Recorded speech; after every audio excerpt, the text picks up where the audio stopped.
the last Apache woman on the auction block until a stranger paid to set her free.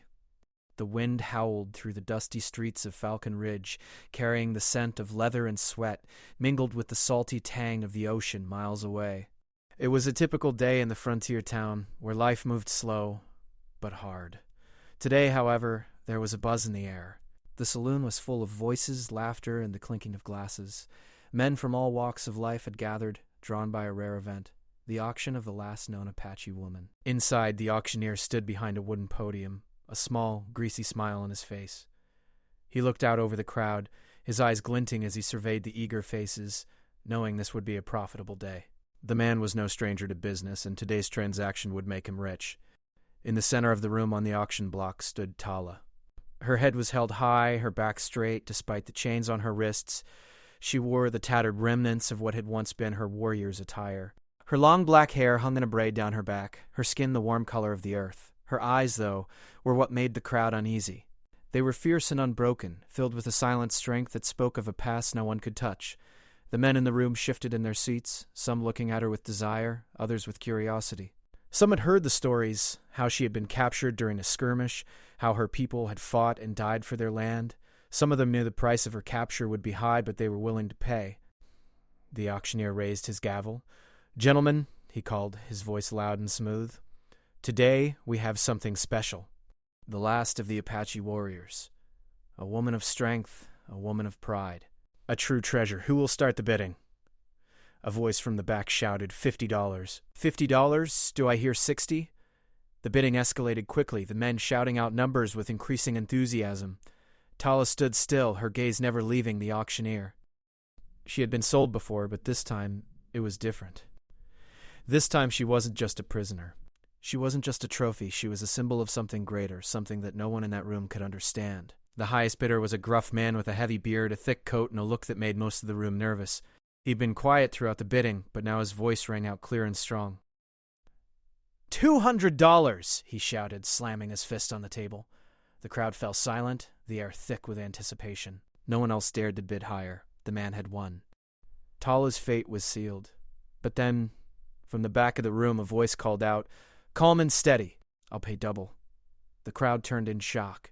It was a low, gravelly voice, almost drowned out by the commotion. The man who had spoken stood at the edge of the room, partially hidden by the shadows. His figure was tall, broad-shouldered, and dressed in dark clothes that marked him as an outsider. A wide-brimmed hat sat low over his eyes, but there was something about him, something that made the room grow quiet. The auctioneer blinked, unsure of what had just happened. He scanned the man's face, but it was hidden, too obscured by the shadows. The stranger stepped forward, his movements slow and deliberate. "Double," he said again, louder this time. "I'll pay $400 for her." No one moved. The gruff man with the thick beard looked confused, his hand still hovering over the money on the table. "What do you mean, double?" he growled. "She's mine." The stranger's gaze met the auctioneer's, and then slowly he turned to face Tala. There was something about the way he looked at her, almost like he understood her pain, her strength.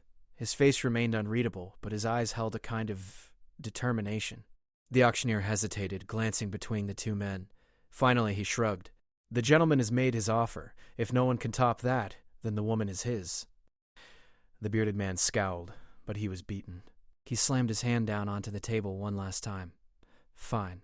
Take her," he spat. "But don't think for a second that you're better than me."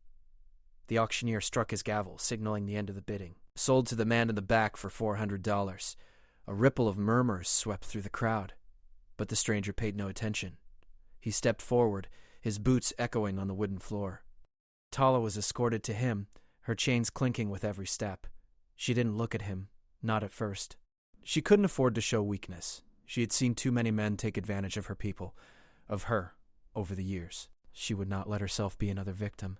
The stranger's voice was low, almost a whisper, as he addressed her. "I didn't buy you for myself," he said. "I bought you to set you free." Tala glanced up at him, her expression unreadable. "And what do you want in return?" He didn't respond right away. Instead, he led her out of the saloon, through the dusty streets, away from the noise of the crowd. The heat of the desert sun was harsh, but Tala barely noticed. She was focused on the man beside her. He was tall, strong, but there was a softness in his voice that she hadn't expected. Nothing, he said finally. I'm not interested in anything from you. I just don't believe in what they're doing here. You don't deserve to be sold. The two walked in silence for a moment, the weight of her chains now lifted by his actions. Tala felt the weight in her chest lighten just a little. She had no idea who this stranger was, but she knew one thing. He had just changed her life. Tala walked beside the stranger, her feet sinking slightly into the soft dirt of the frontier. The sun beat down on them, the heat causing a shimmer to rise from the ground, but the stranger did not slow his pace. He was a man of few words, his face hard and unreadable, but there was something in the way he moved, in the way he carried himself, that made Tala wonder. Who was he? What did he want with her? They reached the outskirts of Falcon Ridge, a place where the dust from the town still lingered in the air, but the sounds of the auction had faded into the distance. The stranger stopped in front of a small campfire, the smoke rising into the clear sky. He turned to her, his face solemn. "Sit," he said, gesturing to a blanket spread out on the ground. Tala glanced at him, unsure of what to do. She had been through so much already, so many men who had wanted to control her, to take from her, and yet here was this man, this stranger, who had just bought her, not for himself, but to set her free. The very idea seemed strange, almost impossible. She had never met a man like this before. Reluctantly, she sat down on the blanket, her back stiff, her eyes not leaving the stranger. He moved around the campfire, taking a seat on a nearby rock. There was a calmness about him, an air of quiet strength that made her wary, yet oddly at ease. The fire crackled, and for a moment, neither of them spoke. The stranger broke the silence first. "I didn't come here to rescue you. I came because I couldn't stand what they were doing. You're no one's property.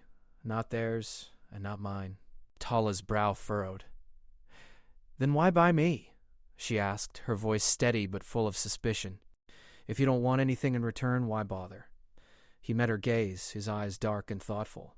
"Because you deserve more than to be auctioned off like an animal. I've seen enough of that kind of thing in my life. I've been part of it. I don't want to be that man anymore." Tala studied him closely. There was a scar running down his left cheek, a reminder of some past battle, and the weariness in his eyes told her that he had seen more than his share of hardship. But something in his words, something in the way he spoke, told her that his heart wasn't as hardened as his appearance suggested. It was a strange thing to feel, especially after everything she had been through, but there was a quiet kindness in him that she couldn't ignore. "You're not a hero," she said quietly. "Heroes don't exist. Not for people like me." The stranger sighed, a deep, heavy sound, as if he were carrying a burden that had grown too large. He looked at her, his eyes softening for a moment. "No," he said, "maybe I'm not a hero. But I'm something else, a man who wants to make things right." Tala felt the flicker of doubt inside her. She had heard promises like this before. Men who said they wanted to help but who only wanted something from her. Still, she couldn't shake the feeling that this was different. This man wasn't like the others. There was no greed in his eyes, no desire to control her. He was a mystery, and mysteries were dangerous, but Tala couldn't bring herself to be afraid of him. They sat in silence for a long while, the only sound the crackling of the fire. Tala's thoughts swirled around her, each one heavier than the last. The stranger hadn't given her an answer, not really. She didn't understand why he had done what he had, why he had freed her when no one else cared. Was it simply an act of kindness? Or was there something more?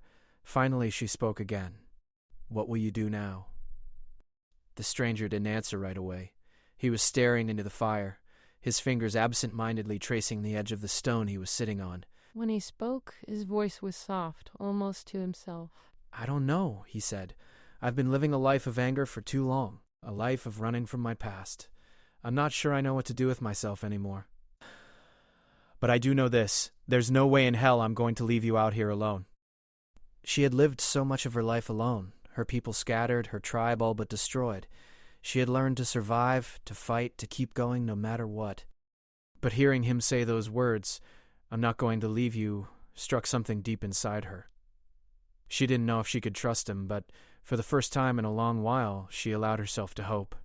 Maybe she didn't have to carry the weight of the world on her shoulders anymore. Maybe, just maybe, she didn't have to do this alone.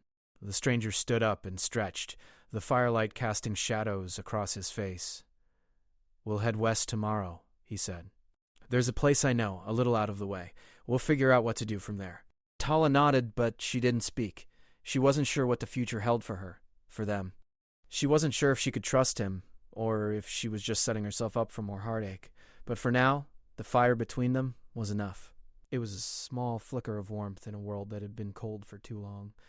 As the night wore on, the stars above them grew brighter, their cold light shimmering in the vast desert sky. Tala lay back on the blanket, staring up at the stars, her mind racing with questions. She didn't know what the stranger's motives were or what her future would hold. But for the first time in a long time, she felt like she was in control of her destiny.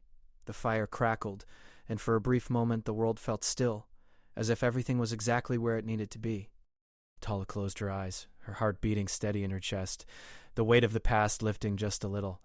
Tomorrow was another day, and whatever it brought, she would face it. She had no choice, but for now, she could rest. And for once it felt like a new beginning. The sun was just beginning to rise over the jagged peaks of the mountains when Tala and the stranger packed up their camp. The night had been quiet, too quiet for Tala's liking, but she knew it was only a matter of time before the men from Falcon Ridge would come looking for her. The auction had been a public spectacle, and someone would want their money's worth. The stranger, however, seemed unfazed, his calm demeanor barely disturbed by the thought of danger. He had been in worse situations before. They rode out together, the stranger's horse leading the way, Tala's own mount following close behind. The landscape around them was vast, a mix of dusty plains and rocky hills. It was a world she knew well, but it felt different now, almost like a place she had never seen before. As they traveled, Tala couldn't help but feel the weight of the road behind her, the years of loss and pain and survival. It had all led to this moment, this strange journey with a man she barely knew. She glanced at the stranger, who rode with an ease that came from years of experience. He had said little since their conversation the night before, and she was content to let the silence stretch on. For now, she didn't need answers. She just needed time to think, to decide what to make of this strange alliance.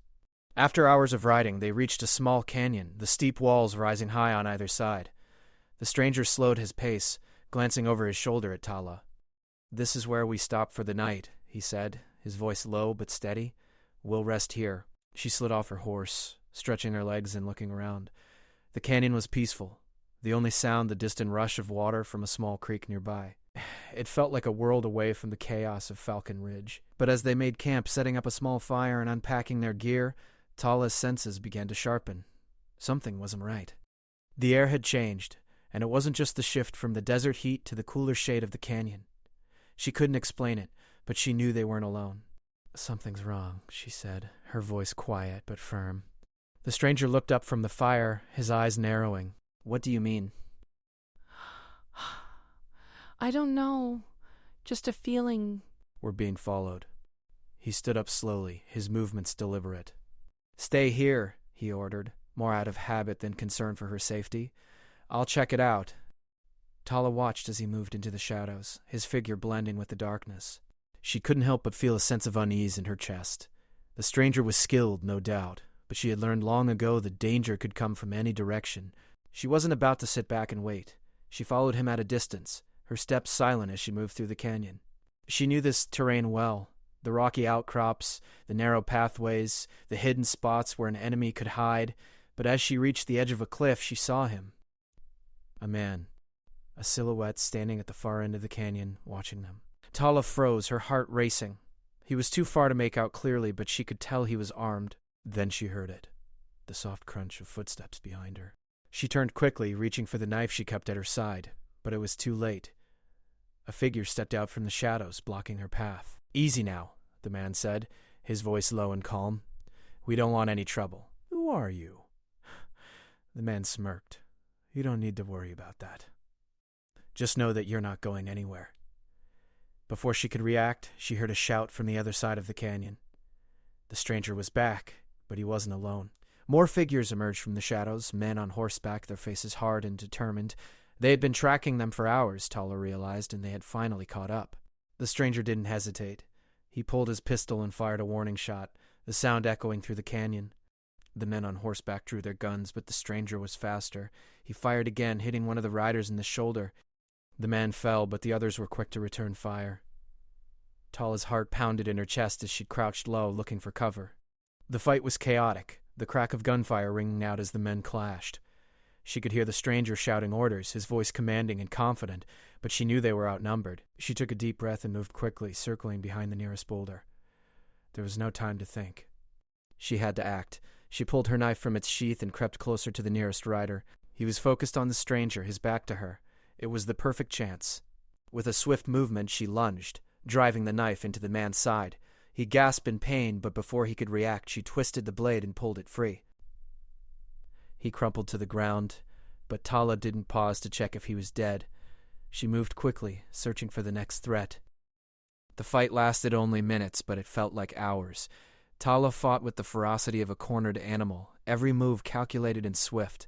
The stranger's presence was a constant, his gunfire keeping the attackers at bay, but he was only one man.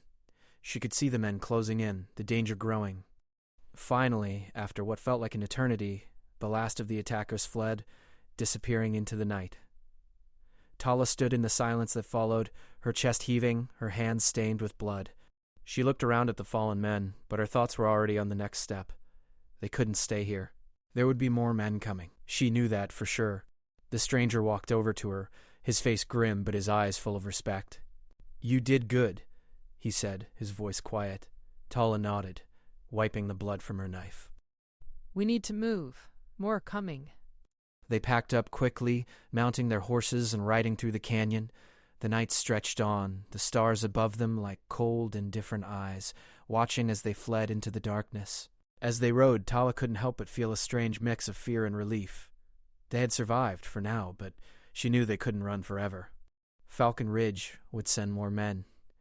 And there were others out there, hunters, bounty men, who would track them down, no matter where they went. But for now, it didn't matter. They were still alive. And as long as they were alive, there was hope.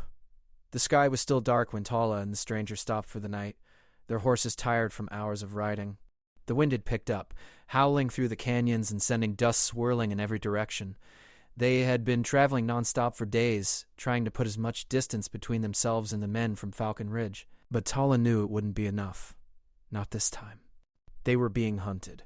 Tala sat by the fire, her back against a large rock.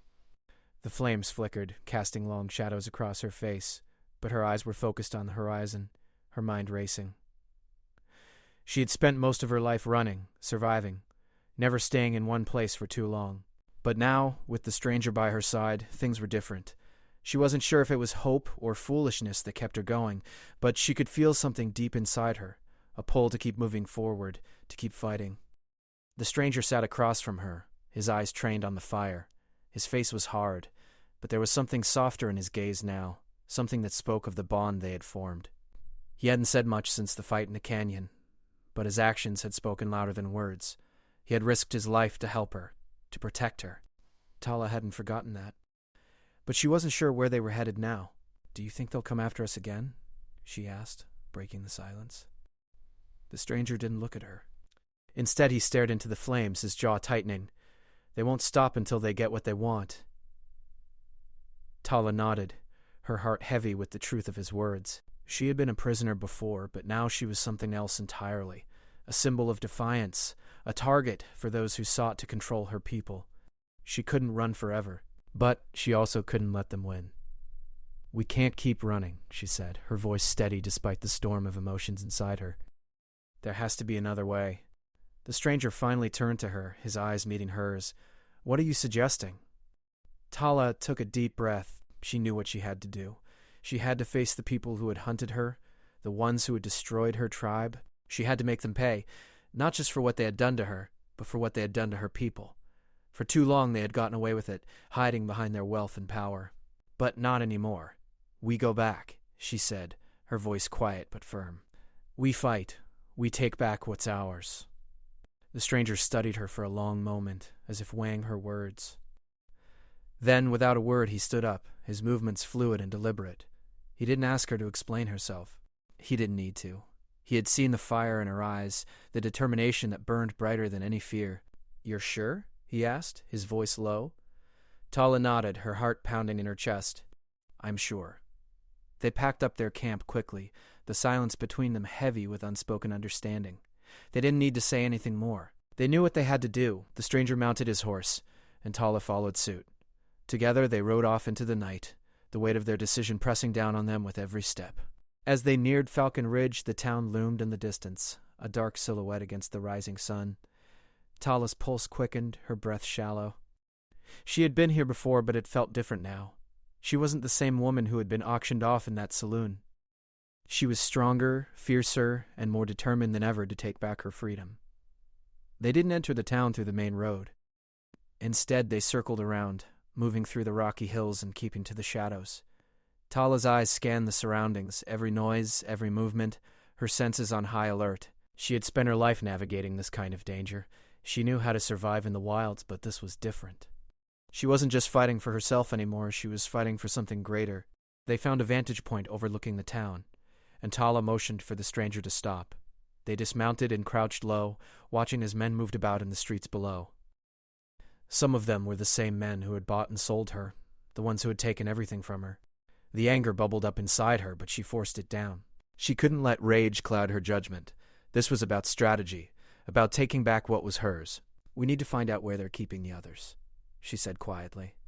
The stranger nodded, his eyes scanning the town. "There's a warehouse on the outskirts.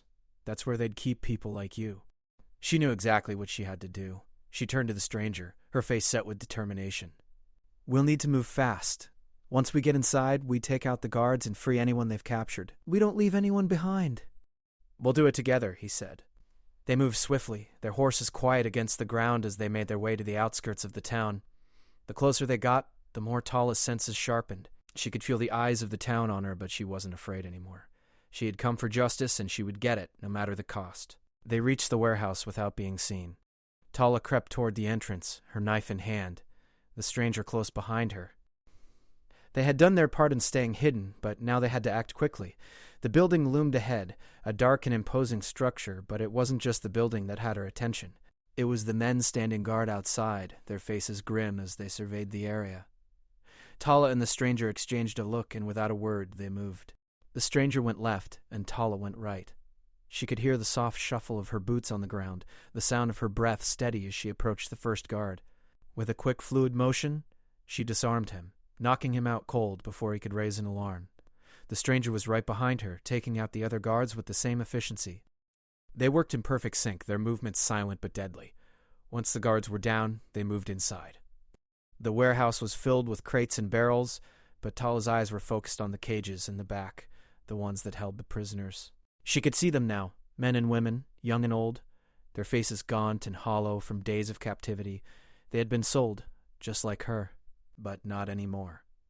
"Get them out," she said to the stranger, her voice tight with emotion. Together, they freed the prisoners, their hands shaking with relief as they stepped out of the cages. But Tala wasn't done yet. She turned to face the men who had wronged her, the ones who had caused so much pain. She had come for them, and now she would make them pay. The showdown was quick, but brutal. The town's leaders, those who had orchestrated her capture, were no match for the anger that burned in Tala's heart. She fought with everything she had, the strength of her people coursing through her as she faced down her enemies. When the dust finally settled, the town was quiet, its leaders defeated. Tala stood in the center of it all, her chest rising and falling with the weight of what she had done. She had won, not just for herself, but for her people. She had taken back her freedom, and now no one could take it from her again. The stranger stood beside her, his face unreadable, but his eyes soft with respect. "It's done," he said quietly. Tala nodded, her heart still racing. She didn't know what the future held, but for the first time in a long time, she felt free. Truly free. Together, they walked away from the wreckage of Falcon Ridge, knowing that whatever came next, they would face it together.